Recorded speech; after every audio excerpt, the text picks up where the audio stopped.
اعوذ باللہ من الشیطان الرجیم بسم اللہ الرحمن الرحیم۔ آپ کی خدمت میں نماز قصر کے احکامات مختصراً آپ کے گوش گزار کیے جا رہے ہیں کہ نماز کہاں پر قصر ہوتی ہے، چونکہ پروردگار عالم کی طرف سے یہ حکم ہے کہ اگر انسان تقریباً 45 کلومیٹر وطن سے یا شہر سے آنے جانے کا فاصلہ اگر انسان کا 45 کلومیٹر بنے تو اس میں نماز جو ہے وہ قصر پڑھی جائے گی۔ وہ نمازیں جو 4 رکعت نمازیں ہیں 2 ہی رہیں گی، 3 رہیں گی، لیکن جو 4 رکعت نماز ہے وہ 2 رکعت جو ہے وہ پڑھی جائے گی، نماز قصر پڑھی جائے گی۔ اور جہاں نماز قصر ہوتی ہے وہاں روزہ نہیں ہو سکتا۔ تو اس میں کچھ شروط ہیں، مثال کے طور پہ 10 دن کا اگر قصد ہے کسی جگہ، مثال کے طور پہ جا کے اپنے شہر سے اپنے وطن سے دوسری جگہ پر جا کے رہنا، اگر 10 دن کا قصد ہے وہاں پر رہنے کا تو پھر نماز پوری پڑھی جائے گی۔ اور اگر 9 دن کا ہے، 9ویں دن واپس آ جانا ہے، 8ویں دن واپس آ جانا ہے، 7ویں دن واپس آ جانا ہے، تو اتنے دن نماز قصر پڑھی جائے گی۔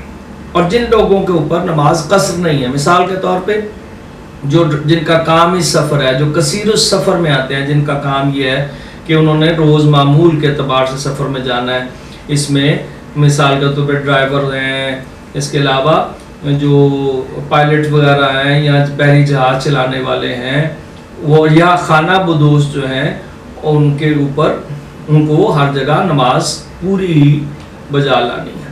اس کے علاوہ جو ہے وہ جہاں بھی سفر کرے گا کوئی شخص، ہاں، اور ایک وطن سے دوسرا وطن جو ہے وہ 2 وطن بھی ہو سکتے ہیں۔ مثال کے طور پہ کسی کا ایک وقت جو ہے وہ کچھ دن اپنے شہر میں گزارتا ہے، کچھ دن اپنے آبائی وطن میں جا کے گزارتا ہے، تو دونوں جگہوں پر نماز جو ہے وہ مکمل پڑے گا۔ اور اگر مثال کے طور پہ درمیان کا فاصلہ 45 کلومیٹر سے آنے اور زیادہ ہے درمیان، مثال کے طور پہ کوئی فجر ادا کر کے ظہر کے مطلب وقت نکلا ہے، یعنی ظہر کے قریب، تو راستے میں جو 45 کلومیٹر کا فاصلہ آنے جانے کا ہو گیا تو وہ راستے میں نماز جو ہے وہ قصر ادا کرے گا، اور اپنے وطن پہنچ گیا تو وہ نماز جا کر پوری بجا لائے گا۔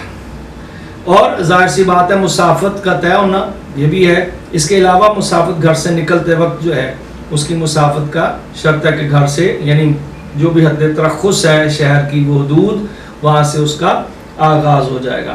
10 دن کا قصد اگر ہے کسی جگہ پر رہنے کا تو پھر نماز مکمل ہے، اور اگر 9 دن کا ہے تو پھر نماز قصر پڑھی جائے گی۔ یہ ایسا ہو سکتا ہے کہ 9 دن کا قصد تھا لیکن کام 1 دن اور پڑ گیا وہاں جا کے، تو پھر بھی نماز قصر پڑھی جائے گی۔ اس کے علاوہ جو ہے وہ اگر کسی کا سفر ہے، اور یاد رہے کہ کچھ مقامات ایسے ہیں جیسے مدینہ منورہ، مسجد نبوی، مسجد الحرام، حضرت امیر المومنین کا روزہ، حضرت امام حسین علیہ السلام کا روزہ مبارک، مسجد کوفہ، یہاں پر نماز مکمل پڑھی جائے گی۔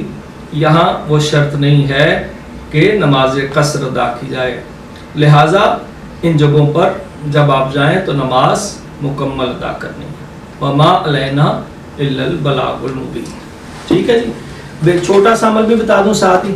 نہیں قبلہ، بس الرٹ آ گیا۔